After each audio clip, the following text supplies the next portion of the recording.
Hey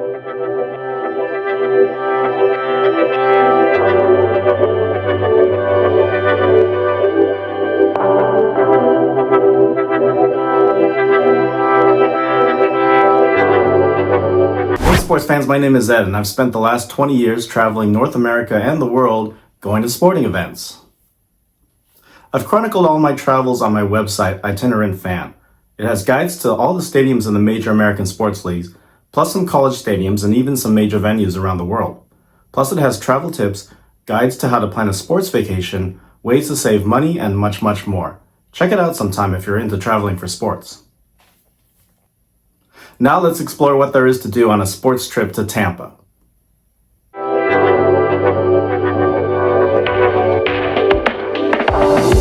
Tampa, Florida is the largest city in a burgeoning region that's well known to sports fans as Tampa Bay.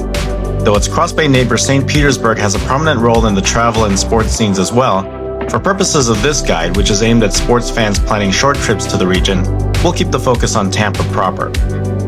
Tampa has plenty of attractions to keep visitors entertained, many of which are located within or at least a short distance from the downtown area.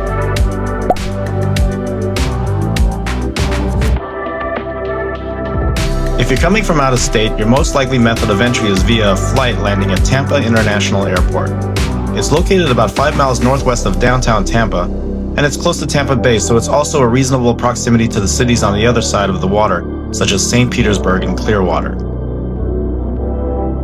All of the major domestic carriers serve Tampa Airport, but none use it as a hub, so that can be good or bad depending on your specific city of origin, both in terms of flight availability and fares. Tampa doesn't have much in the way of public transit, so you'll likely want to rent a car or rely on ride shares like Uber to get to most places you want to go. That includes the major sports venues, which I'll dive into in a bit. Wherever you're headed, you'll likely spend at least some time on Interstate 275, which passes through downtown Tampa and also connects it with St. Petersburg via the Howard Frankland Bridge. There is one public transit method worth mentioning for visitors to the city. The Tampa Streetcar is a free service that runs through downtown and the Channel District, where the Lightning's Amalie Arena is located. It consists of a fleet of old-timey streetcars and can travel the entire length of the nearly 3-mile line in about 30 minutes. Since it's free, it's fun to simply ride it for the novelty. But it is good for seeing a few points of interest, which I'll get into later in this video.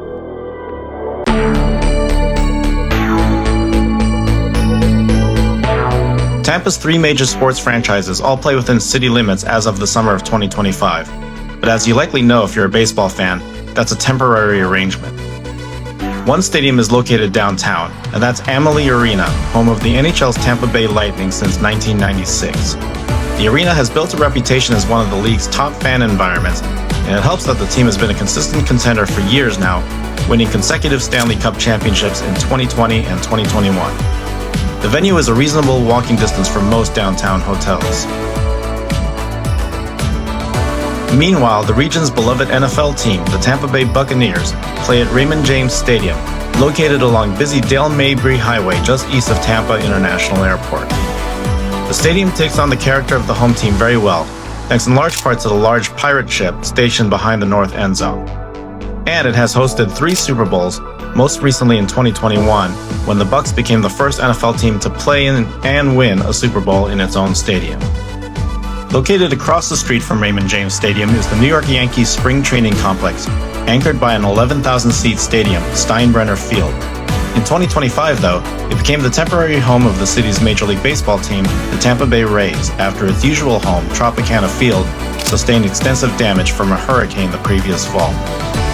As of the summer of 2025, it's expected that Tropicana Field will be repaired in time for the Rays to move back across the bay to St. Petersburg for the 2026 season. By the way, I paid a visit to Steinbrenner Field for a Rays game earlier this season and made a video about it. Check it out if you feel so inclined. I'll link to it in the description below. Speaking of spring training, come February and March, the Tampa Bay region becomes a hub for Florida's Grapefruit League, with 6 different teams training within about a 60-mile radius. Spring training is a great reason to visit the area, as hundreds of thousands of baseball fans do every year to catch major leaguers tuning up for the coming season.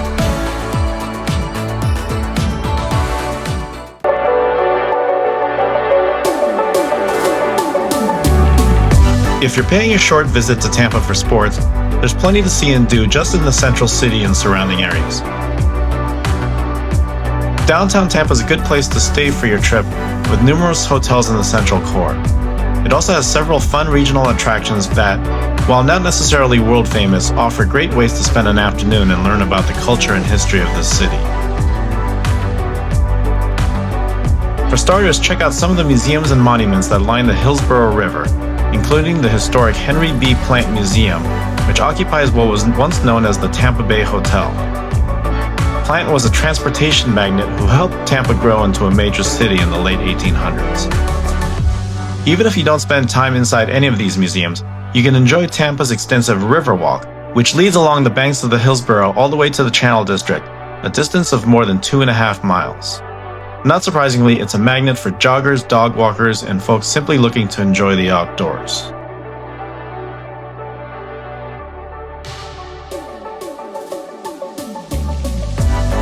On my recent visit, I walked about 2/3 the length of the Riverwalk and came across a few cool displays both explaining the history of the path as well as helpful directions. I wound up going all the way to Amalie Arena, which was quiet as the NHL season was coming to a close at this point with the Lightning eliminated.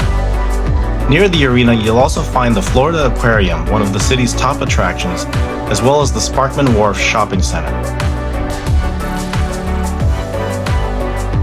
At this point, you can catch the free streetcar to explore another area of the city, located a few miles away. Ybor City is the historic quarter, founded in the late 1800s by immigrants, mainly from Cuba and Spain. There are a few historic markers explaining how this district came to be and what it meant to the forming of Tampa as we know it today. As you're walking around, keep your eyes peeled because there are lots of chickens walking around. Some might even cross into your path. Ybor City is where you'll find Tampa's most historic eatery. Columbia Restaurant was founded in 1905 and boasts of being the oldest Spanish restaurant in the United States. There are several locations in the region, but the original has a massive dining room and plenty of reminders of its historic past. If you're a single diner like I was on this day, you can cozy up to the bar, enjoy a glass of sangria, the restaurant's famous Cuban bread, and traditional Spanish dishes like the gambas al ajillo, or garlic shrimp. Be sure to save some of your bread for dipping in the garlic oil. Oh, and the entrees are fantastic too, like this chicken and yellow rice dish. Yeah, it was tasty.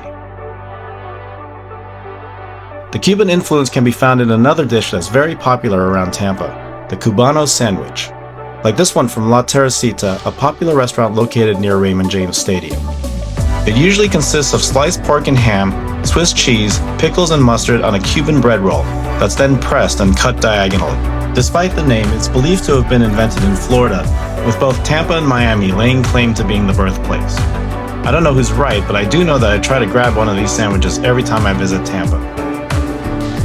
Are you planning to visit the Tampa Bay region for sports in the near future? If so, let me know. Leave a like or a comment below and be sure to subscribe to our YouTube channel because we'll be making a lot more stadium and travel videos like this one. And if you're looking for more info on other major cities or sports venues, head to itinerantfan.com. Thanks for watching and happy travels!